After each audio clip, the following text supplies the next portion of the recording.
Hey, this is my little cabina in Panama. Kind of a little bit of a mess right now. We just kind of in the midst of construction still. So this video is going to be on the kind of notion that the central banking structures around the world are the nexus issue that we have to face into and deal with. Um, Maybe for like kind of humanity's survival or something akin to this. That might be seeming like a stretch, but um, I think there's arguments that could be suggested towards that, and I'm going to try to present one here. Uh, the heart of this is the idea that, fiat money, which is money backed or decreed by the government, um, is really the method for which most people spend most of their time doing things to get. So, in other words, to get these paper fiat dollars, most people spend most of their time working for them. Historically, money is really saved wealth, or in essence, you can think of it like grain in your shed.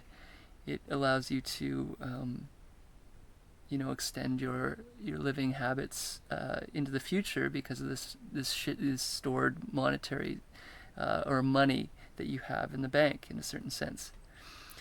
What happened in the 70s is that the dollar floated, and so there wasn't anything tangibly backing it anymore, and this kind of spread worldwide. There's only maybe a few countries around the world that have some sort of actual tangible asset attached to it. So that's not entirely true, because you can look at, say, the American dollar, for example, and see that it has sort of an oil backing to a degree, and that's losing its ground. And some have argued that that's a big part of the reason why the United States maintained its dominance in the 80s and 90s. One thing to think about here before I carry on is this idea of what a federal banking structure is. Now, it's not exactly federal. It's part federal and part private from most people's analysis. And that means that, even though they call themselves federal or governmental, there's a private hand at play in the creation of the money.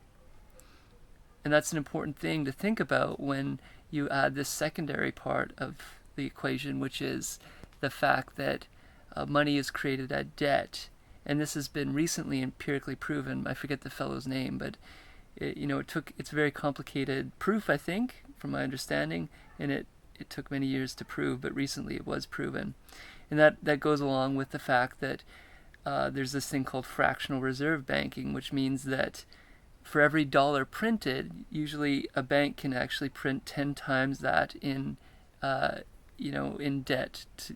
In essence, what they're doing is they're creating 10 times the amount of money, which in most respects is debt attached to that dollar that's been made.